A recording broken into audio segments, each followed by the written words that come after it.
Olá, apaixonados por aviação, bem-vindos ao canal Avigás. Não esqueça de se inscrever no canal e nos deixar o seu like.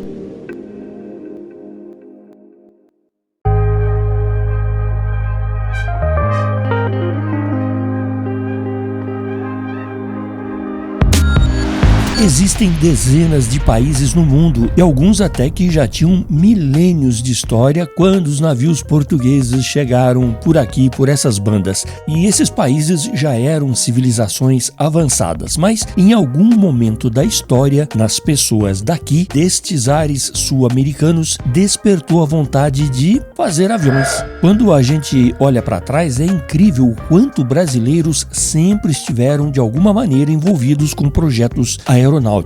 O vídeo de hoje vai falar de três aviões fabricados no Brasil e em série antes de existir a Embraer, que foi a herdeira dessa tradição brasileira dos pioneiros e que tocou adiante esse nosso inexplicável desejo de voar e de construir aviões. Três aviões: o Muniz, o Paulistinha e o T-25 Universal. Eu sei que tem outros no caminho, por exemplo, o T-23, o Irapuru, claro, eu sei. Mas o assunto de hoje serão esses três ícones da produção aeronáutica brasileira a quem a nossa indústria deve muito e que foram os precursores do que temos hoje, do que somos hoje em matéria de aviões. Caros e queridos amigos desse canal, encostem aí nas suas poltronas, coloquem os seus fones de ouvido para curtirem melhor a produção de áudio do canal Avigás e vamos ao vídeo.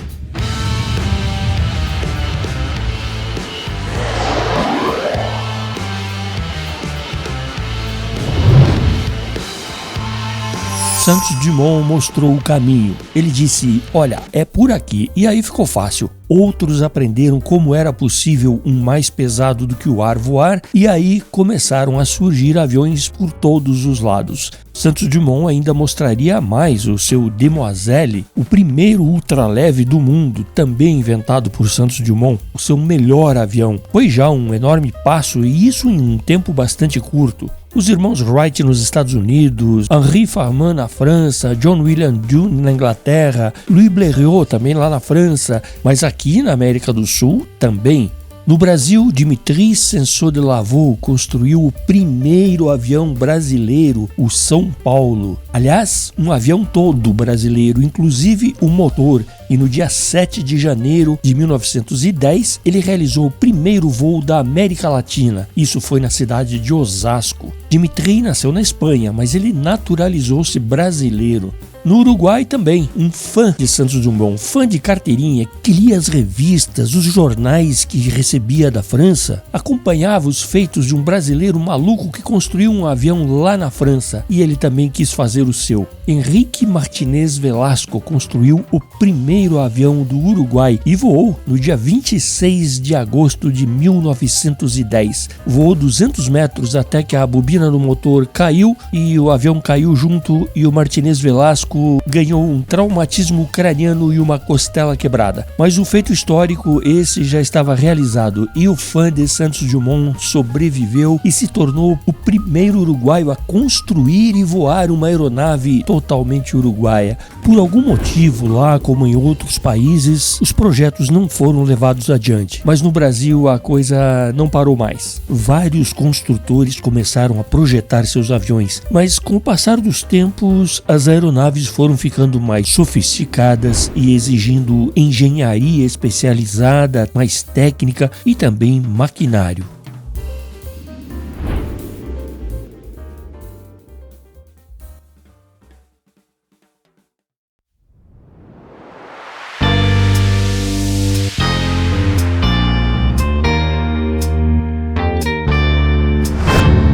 Antônio Guedes Muniz nasceu em Maceió, Alagoas, em 12 de junho de 1900 e ostenta o título de pioneiro da indústria aeronáutica brasileira. Em 1918, morando no Rio de Janeiro, ele entrou para a Escola Militar na Arma de Engenharia e, depois de formado, optou por servir na Companhia de Aviação da Engenharia, que era a responsável pela manutenção das aeronaves no Campo dos Afonsos. Muniz, até esse momento, não tinha nenhum nenhum vínculo com a aviação, nem pensava em aviões. Mas lá no Campo dos Afonsos, ele conheceu o capitão Vilela Júnior. Esse sim, tão apaixonado por aviões que já tinha fabricado dois. Um que ele chamou de Abiru e o outro de Alagoas. E foi aí que o jovem tenente Muniz foi ficando cada vez mais louco por aviões e virou um estudioso de aeronáutica. Em 1921, ele recebeu o seu brevet e tornou-se piloto militar. Ele foi transferido então para o Parque Central de Aviação, onde eram reparadas as aeronaves acidentadas, e lá foi onde ele aprendeu muito sobre estruturas, motores, trens de pouso.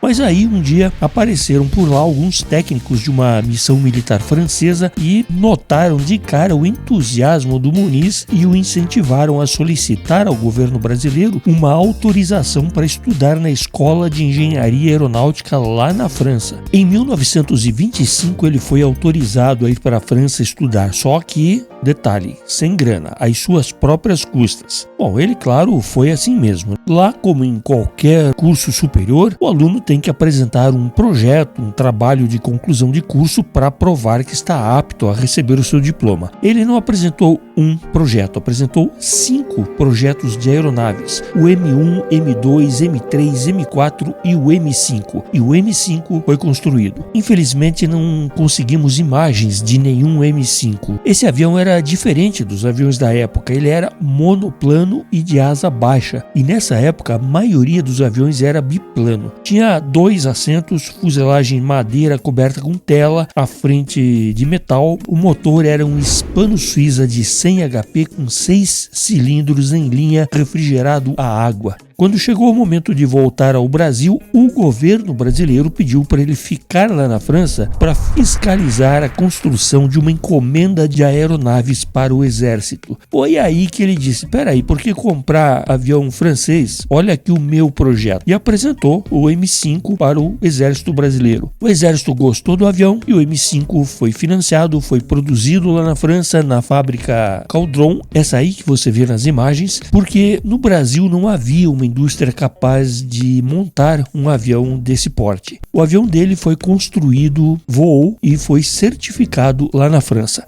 Em 1931, Muniz retornou ao Brasil e trouxe com ele o M5 desmontado. O avião foi montado no Campo dos Afonsos e voou até 1934. Em 1933, o Muniz já era tenente-coronel e a sua função era desenvolver projetos. Foi aí que ele, em parceria com o empresário Henrique Lage, apresentaram o Muniz M7, um biplano de treinamento, e esse sim foi construído no Brasil. O M7 fez o seu primeiro voo no dia 17 de outubro de 1935. Foi aí que Henrique Lage fundou então a Fábrica Brasileira de Aviões, com assessoria do tenente-coronel Antônio Guedes Muniz. 27 aviões Muniz M7 foram fabricados e vários deles foram para aeroclubes para formar pilotos. O Muniz M7 foi o primeiro avião a ser produzido em série no Brasil. A Fábrica Brasileira de Aviões acabou fechando as portas ao final da Segunda Guerra Mundial, quando os aviões excedentes de guerra começaram a ser vendidos a preços simbólicos e não dava para competir. O Muniz foi então o primeiro avião genuinamente brasileiro a ser fabricado em série.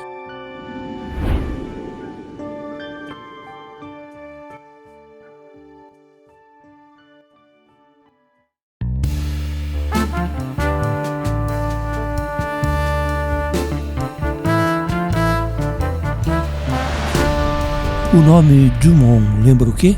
Claro, Alberto Santos Dumont. E é sem dúvidas um nome intimamente ligado à aviação. Santos Dumont tinha um sobrinho chamado Henrique Dumont Vilares. E adivinha em que negócio o Henrique se meteu? Então, ele foi um dos fundadores da empresa aeronáutica Ipiranga, a EAY, em 1931, no estado de São Paulo, e que fabricava planadores. E fabricou também uma cópia do avião Taylor Cub norte-americano de 1930. Esse avião, fabricado aqui no Brasil pela empresa cofundada pelo Henrique Dumont, recebeu o nome EAY 201 Ipiranga. Esse aí em foto de 1936. Mas é aquela história, né? Fazer aviões é uma coisa, vender os aviões é outra história. Estamos nos anos 30 e no Brasil vai vender aviões para quem nessa época? Aí entrou em cena Assis Chateaubriand, dono dos Diários Associados. É o seguinte, o mundo estava já em conflito no final dos anos 30. Não tínhamos pilotos e não tínhamos dinheiro para comprar aviões para formar pilotos. E os aeroclubes não podiam formar pilotos se não tinham aviões.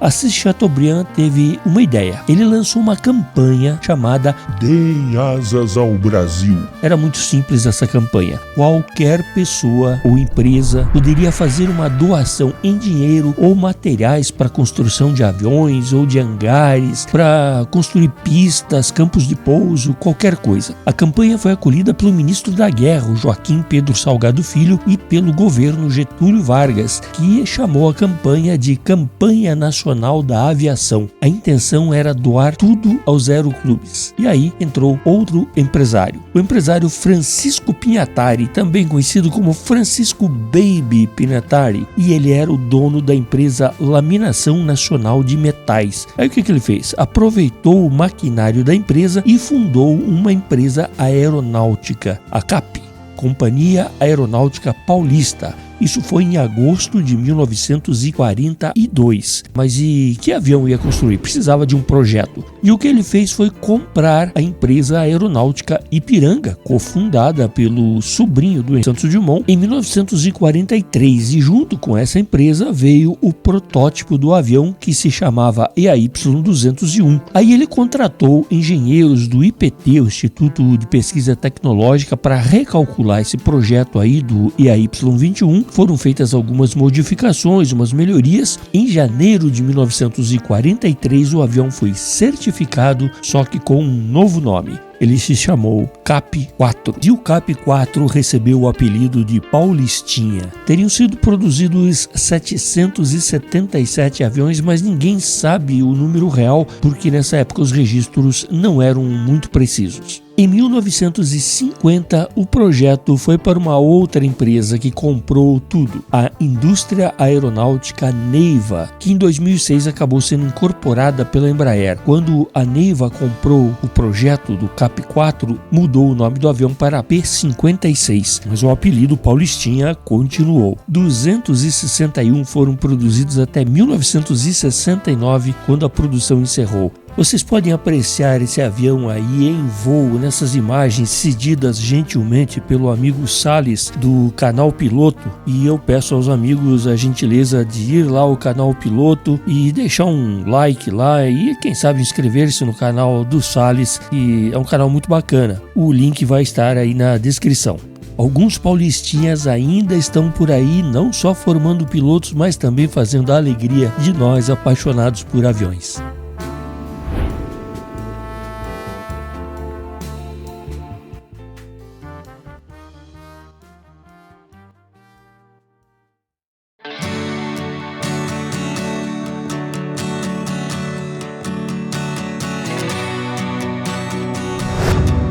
E a tal campanha Deem Asas ao Brasil deu tão certo que um monte de aviões começaram a ser entregues aos aeroclubes. As pessoas doavam materiais de construção, doavam metais, alumínio, doavam dinheiro e foi possível comprar um monte de aviões. E claro que o Baby Pignatari se deu muito bem. E uma outra indústria foi fundada também para atender aos aeroclubes, a Indústria Aeronáutica Neiva Limitada, fundada em 12 de outubro de 1945. A intenção era fabricar planadores brasileiros para substituir os planadores de origem alemã que chegaram aos aeroclubes ainda na década de 30. Nos anos 60, a FAB utilizava os North American T-6 para formar os seus pilotos, mas eles estavam já muito desgastados com problemas de manutenção e havia necessidade de substituição. Então, você diria, é só escolher o avião que será o substituto, assinar a compra e pronto, né? Pois é, até poderia ter sido assim se houvesse dinheiro, né? Mas nunca tem. Bom, vocês conhecem o ditado, né? A necessidade é a mãe da criatividade. Decidiu-se que era mais barato buscar uma alternativa nacional, ou seja, construir um avião brasileiro. E a indústria aeronáutica Neiva tinha contratado um engenheiro aeronáutico húngaro que havia se mudado para o Brasil, o engenheiro József Kovács, e ele estava trabalhando num projeto de avião treinador de 2 lugares, o N621. A Neiva apresentou o projeto e não demorou muito para aprovarem a ideia. Com o cliente garantido, então a Neiva iniciou o desenvolvimento do avião e no dia 9 de abril de 66, o N621 realizou o seu primeiro voo. O protótipo começou a ser testado, mexido e mais de um ano depois, em dezembro de 1967, assinaram o contrato de compra de 150 aviões N621 com o Ministério da Aeronáutica. E na FAB ele passou a se chamar T-25 Universal. E essa solução caseira aí para reequipar a FAB, além de ser um sucesso, serviu também para a reativação do esquadrão de demonstração aérea, que nós conhecemos hoje como Esquadrilha da Fumaça.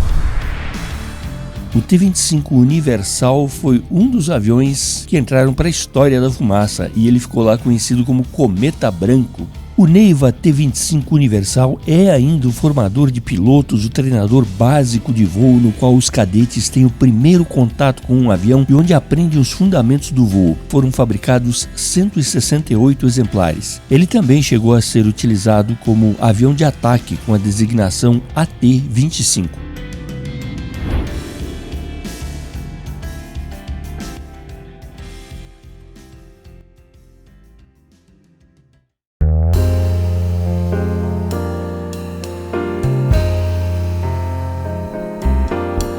E vamos aqui deixar registrado para a eternidade os nomes dos queridos amigos que contribuíram aqui com o canal na semana que passou. Começando com os amigos que enviaram um Pix. A nossa alegria é receber um Pix. O amigo Gilson Odair Barbeiro, que fez a especial gentileza de mandar R$50. O Gilson é das antigas aqui no canal. Gilson, muitíssimo obrigado, viu? O Melquisedeque Pereira de Santana. Melquisedeque, um abraço, querido amigo. E o Ricardo Monteiro Mota, infalível também, Ricardo, muito obrigado, querido amigo. Entre os membros do canal, o amigo Fernando Mancini Vilela, Fernando, obrigado. O Abner Dias, oi Abner, obrigado. O amigo Carlos Alberto Rocha, obrigado, Carlos Alberto. O Antônio Esmeraldo, Antônio, obrigado, querido amigo. O engenheiro Batista, muito obrigado. E o Marco Santos, Marco, um abraço, querido. Entre os não membros, o amigo Juliano Prazeres, que fez a gentileza de enviar R$27,90 pra gente no Valeu. Juliano, muito obrigado, viu? Um grande abraço, querido.